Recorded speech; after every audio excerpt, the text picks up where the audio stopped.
एक वीडियो में मैंने आपको बताया था कि रोलिंग विदाउट स्लाइडिंग का क्या कंडीशन होता है।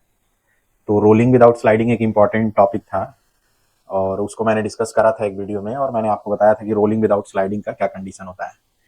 उसमें मैंने आपको बताया था कि मैं किसी एक वीडियो में आपको ये भी बताऊंगा कि जब रोलिंग मोशन होता है तो उसमें फ्रिक्शन का डायरेक्शन क्या होता है, इसको कैसे हम लोग डिटरमाइन करते हैं। तो आज हम लोग वही देखेंगे कि रोलिंग में फ्रिक्शन का डायरेक्शन हम लोग कैसे डिटरमाइन करते हैं। ठीक है। तो जो सबसे बेसिक बात है फ्रिक्शन को लेकर के, जो सबसे बेसिक फंडामेंटल अंडरस्टैंडिंग है कि फ्रिक्शन क्या चाहता है। किसी भी दो सरफेस के बीच में जो फ्रिक्शन होता है, वो ये चाहता है कि दोनों सरफेस के बीच में रिलेटिव मोशन ना हो। रिलेटिव मोशन ना हो का क्या मतलब है कि जो दो सरफेस हैं जो एक दूसरे के कांटेक्ट में हैं, फ्रिक्शन चाहता है कि या तो अगर दोनों रेस्ट में हैं तो दोनों रेस्ट पे रहें, या तो अगर मोशन कर रहे हैं तो दोनों की वेलोसिटी सेम हो एट एवरी मोमेंट, तभी उनके बीच में कोई रिलेटिव मोशन नहीं होगा। क्योंकि जब सेम वेलोसिटी दोनों सरफेस की होगी तो उनके बीच में रिलेटिव मोशन नहीं होगा। तो फ्रिक्शन यही चाहता है। और अगर ऐसा नहीं होता है, जब दो सरफेस के बीच में कुछ रिलेटिव मोशन हो जाता है, तो उस केस में फ्रिक्शन वर्क करेगा उन दोनों के बीच, ताकि वो उनके बीच के रिलेटिव मोशन को कम कर सके, या उसका प्रयास तो यही रहेगा कि जीरो कर सके। या इवन इन केस कई बार रिलेटिव मोशन दो सरफेस के बीच में नहीं होता है तो भी फ्रिक्शन वर्क कर सकता है। मतलब अल्टीमेटली जो फ्रिक्शन का काम है वो ये है, या फ्रिक्शन ये चाहता है कि दो सरफेस जो एक दूसरे के कॉन्टेक्ट में है उनके बीच में रोलिंग मोशन ना हो। ये फ्रिक्शन की एक जो है फंडामेंटल या एक बेसिक जो अंडरस्टैंडिंग है वो यही है। तो हम लोग इसी को ध्यान में रख के रोलिंग में फ्रिक्शन का डायरेक्शन क्या होता है, किधर होता है, उसको हम लोग कैसे निकालते हैं उसको हम लोग देखेंगे। ठीक है। तो सपोज करिए कि आपके पास कोई एक रोलिंग ऑब्जेक्ट है। ये आपका मान लीजिए रोलिंग ऑब्जेक्ट है, और ये एक थोड़ा सा सिंप्लीफाइड केस लेते हैं कि ये जो रोलिंग ऑब्जेक्ट है ये एक फिक्स्ड सरफेस पे है, यानी कि ग्राउंड वगैरह। ठीक है। तो यानी कि जिस प्लेटफॉर्म पे रोलिंग ऑब्जेक्ट है उसकी कोई वेलोसिटी नहीं है। अब मान लीजिए कि ये जो रोलिंग ऑब्जेक्ट है इसका जो रेडियस है वो आर है। इसका रेडियस क्या है? आर है। और इस रोलिंग ऑब्जेक्ट का जो रेडियस ऑफ जायरेशन है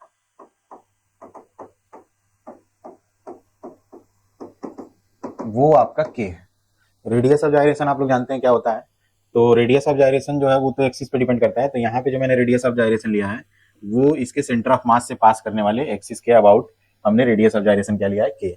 और अगर मैं ये मानूं कि इसका जो ये जो रोलिंग ऑब्जेक्ट है इसका मास अगर एम है, तो सेंटर ऑफ मास वाले एक्सिस के अबाउट जो इसका मोमेंट ऑफ इनर्शिया हो जाएगा इस रोलिंग ऑब्जेक्ट का, वो क्या हो जाएगा? एम के स्क्वायर हो जाएगा। ठीक है। तो ये इंफॉर्मेशन दिया हुआ है कि रोलिंग ऑब्जेक्ट का रेडियस क्या है? आपका ए है, आर है, और इसका रेडियस ऑफ जायरेशन कितना है? के है। तो that's why centre of mass से पास करने वाले एक्सिस के अबाउट जो इसका मोमेंट ऑफ इनर्शिया हो जाएगा वो एम के स्क्वायर हो जाएगा। ठीक है। यानी कि मैं इस एक्सिस की बात कर रहा हूं। और अब मान लीजिए कि इस रोलिंग ऑब्जेक्ट पर आपने एक इंपल्स दिया। इंपल्स जो है वो मान लीजिए आई एम है। ये लीनियर इंपल्स है। लीनियर इंपल्स आपने कितना दे दिया? I am. मैं लीनियर इंपल्स को आई एम से रिप्रेजेंट कर रहा हूं। ठीक है। और जो इंपल्स आपने दिया है वो जो इसका सेंटर है उससे एच हाइट पर आपने इंपल्स दिया है। ठीक है। लीनियर इंपल्स जो आपने दिया इसके सेंटर से कितनी हाइट पे दिया? एच हाइट पर। तो अगर मान लीजिए मैं थोड़ी देर के लिए अभी फ्रिक्शन में भूल जा रहा हूं, अगर मैं थोड़ी देर के लिए फ्रिक्शन भूल जाऊं, तो आपने जो इंपल्स दिया है वो कितना दिया है? आई एम दिया है, लीनियर इंपल्स। तो जो लीनियर इंपल्स होता है वो किसके बराबर होता है? लीनियर इंपल्स जो होता है वो चेंज इन लीनियर मोमेंटम के बराबर होता है। तो अगर मैं यहाँ पे इसके इंपल्स देने की वजह से ये मैं मानूं कि इसके सेंटर ऑफ मास को जो वेलोसिटी मिल गया वो वीसीएम मिल गया। सेंटर ऑफ मास को वेलोसिटी कितना मिल गया? वीसीएम। तो चेंज इन लीनियर मोमेंटम को हम कैसे लिखेंगे? Final linear momentum. तो फाइनल लीनियर मोमेंटम कितना हो जाएगा? M VCM. और शुरू शुरू में इसका कोई मोमेंटम नहीं था लीनियर मोमेंटम, तो जीरो हो गया। यानी कि जो ये इंपल्स हो गया ये किसके बराबर हो गया? एम वीसीएम के बराबर हो गया। यानी कि यहां से जो सेंटर ऑफ मास की वेलोसिटी आ गई वो कितनी आ गई? I M divided by M. यानी कि लीनियर इंपल्स और आपका डिवाइडेड बाई मास आ गया आपका सेंटर ऑफ मास की वेलोसिटी। ठीक है। अब जब हमने इसको लीनियर इंपल्स दिया है, सेंटर्स कितनी हाइट पे दिया है, h हाइट पर, तो ये जो लीनियर इंपल्स होगा इसका एक एंगुलर इंपल्स भी आ जाएगा इस लीनियर इंपल्स के वजह से, और वो जो एंगुलर इंपल्स होगा वो इसको सेंटर ऑफ मास के से पास करने वाले एक्सिस के अबाउट एक इसको एंगुलर मोमेंटम दे देगा, यानी कि कुछ इसका एंगुलर वेलोसिटी भी आ जाएगा। तो मान लीजिए कि ये एंगुलर इंपल्स की वजह से मैं ये मान लेता हूं कि एंगुलर वेलोसिटी कितना मिल गया इसको, ओमेगा मिल गया। तो एंगुलर इंपल्स क्या होता है, जो लीनियर इंपल्स है उसी का वो कितना ऊपर आपने लगाया लीनियर इंपल्स, एच हाइट पे, तो ये जो आई एम यानी कि linear impulse multiplied by H है जो, यही हमारा एंगुलर इंपल्स हो गया। और एंगुलर इंपल्स जो होता है वो किसके बराबर होता है, ये चेंज इन एंगुलर मोमेंटम के बराबर होता है। तो एंगुलर मोमेंटम बाद में कितना होगा, बाद का जो एंगुलर मोमेंटम होगा, फाइनल एंगुलर मोमेंटम, वो आपकी हो गई कितनी, moment of inertia multiplied by omega, और शुरू शुरू में तो एंगुलर वेलोसिटी जीरो थी, यानी कि यहां से जो ये आई एम हो गया इंटू एच, ये किसके बराबर हो जाएगा, आई सी एम इंटू ओमेगा के बराबर हो जाएगा। बट यहाँ से आई सी एम की वैल्यू हमको कितना पता है, एम के स्क्वायर, तो एम के स्क्वायर इंटू ओमेगा, यानी कि यहाँ से ओमेगा की वैल्यू कितनी हो जाएगी, I M H divided by M के स्क्वायर। अब मैं दोनों तरफ आर से मल्टीप्लाई कर ले रहा हूं ताकि मुझे आर ओमेगा की वैल्यू पता चल जाए। तो आर से मल्टीप्लाई किया तो क्या आ जाएगा, I M H into R divided by M के स्क्वायर। तो ये आ गई आपकी आर ओमेगा की वैल्यू, और यहां पे आपको क्या मिला था, वी सी एम की वैल्यू। तो ये जो आर ओमेगा है, आर ओमेगा की जो वैल्यू है और ये जो वी सी एम की वैल्यू है, इन्हीं दोनों वैल्यू से इन दोनों की क्या वैल्यू है उनका कंपैरिजन करके हम यहाँ पे फ्रिक्शन के डायरेक्शन को डिटरमाइन कर सकते हैं। यहाँ पे मींस ये जो पॉइंट ऑफ कांटेक्ट है इसको मैं पी से रिप्रेजेंट कर दे रहा हूं, ये जो पी है क्या है, पॉइंट ऑफ कांटेक्ट। तो पॉइंट ऑफ कांटेक्ट की स्लाइडिंग टेंडेंसी क्या होगी, किधर होगी, किस डायरेक्शन में होगी, उसी के अकॉर्डिंग इस पॉइंट पर फ्रिक्शन का डायरेक्शन होगा, कि मतलब फ्रिक्शन राइट में लगेगा कि लेफ्ट में लगेगा, कि फ्रिक्शन की जरूरत ही नहीं। ठीक है, तो वो हम डिसाइड करेंगे ये वीसीएम से और आर ओमेगा से, जो कि हमने लास्ट वीडियो में आपको बताया था। तो आइए देखते हैं तो क्या क्या कंडीशन हो सकता है।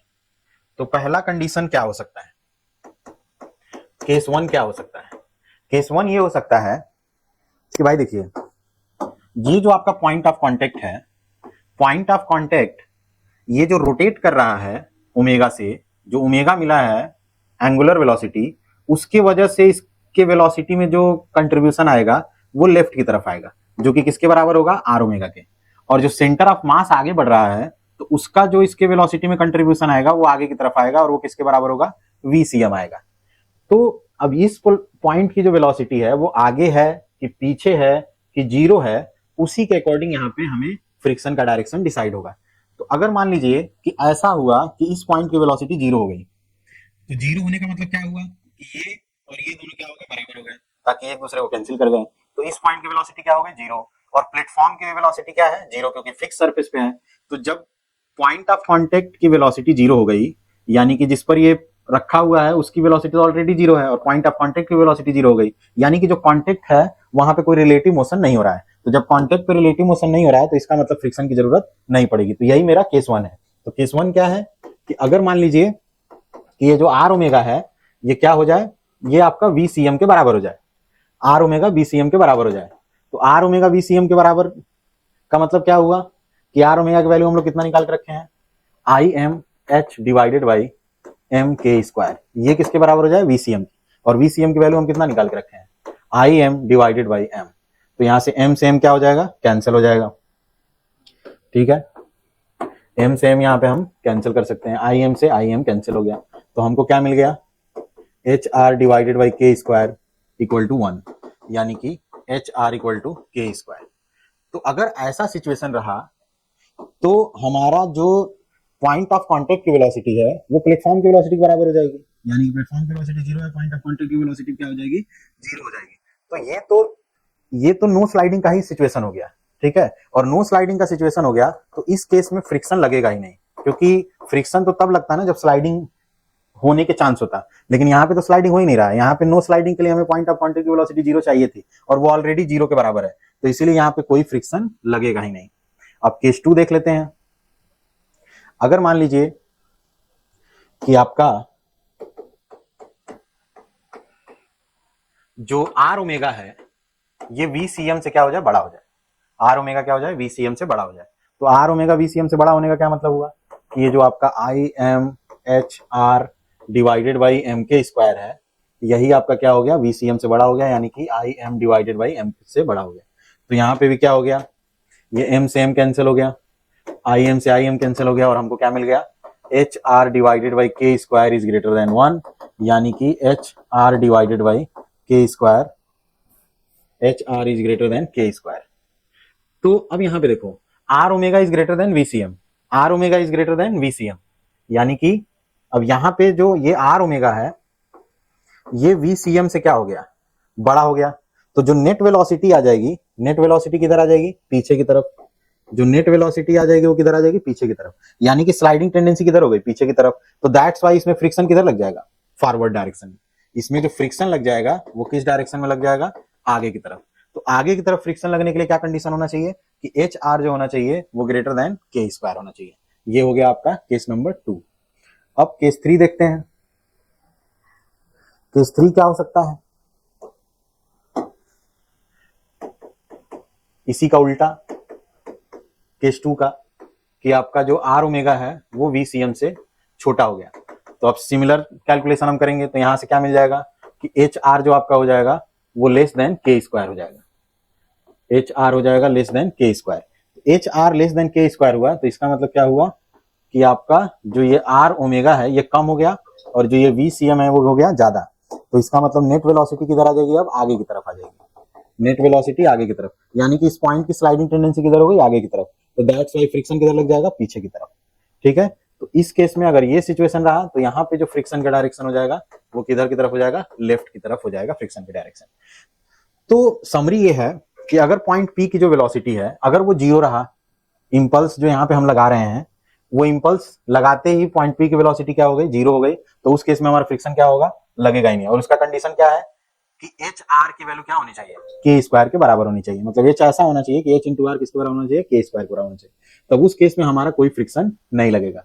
केस 2 क्या है, अगर आप चाहते हैं फ्रिक्शन आगे लगे, तो फ्रिक्शन अगर आगे आप लगाना चाहते हैं तो आर ओमेगा की वैल्यू क्या होनी चाहिए, VCM से ज्यादा होनी चाहिए। तो वहां से हमने कंडीशन क्या पाया था कि HR की वैल्यू के स्क्वायर से बड़ा होना चाहिए। तो अगर HR की वैल्यू के स्क्वायर से बड़ा है तो इस केस में स्लाइडिंग टेंडेंसी किधर होगी, पीछे की तरफ होगी। तो दैट्स वाई फ्रिक्शन किधर लग जाएगा, आगे की तरफ लग जाएगा।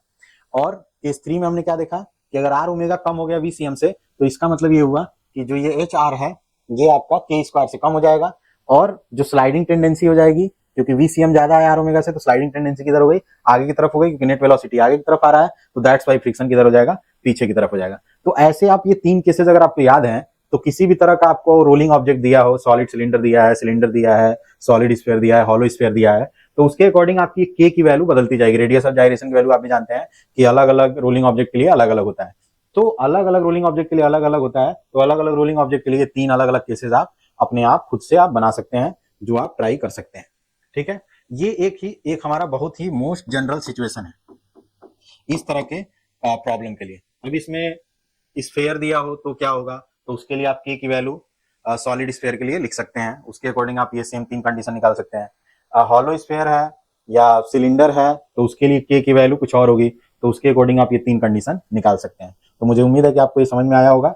आराम से इसको देखिए, ठीक है, और बिल्कुल समझ में आएगा। और किसी भी तरह का डाउट है तो मैं हमेशा जैसे बोलता हूँ कि आप बताइए, और उसका जो आपका शंका है उसका समाधान या जो भी डाउट है उसको क्लियर करने का प्रयास किया जाएगा।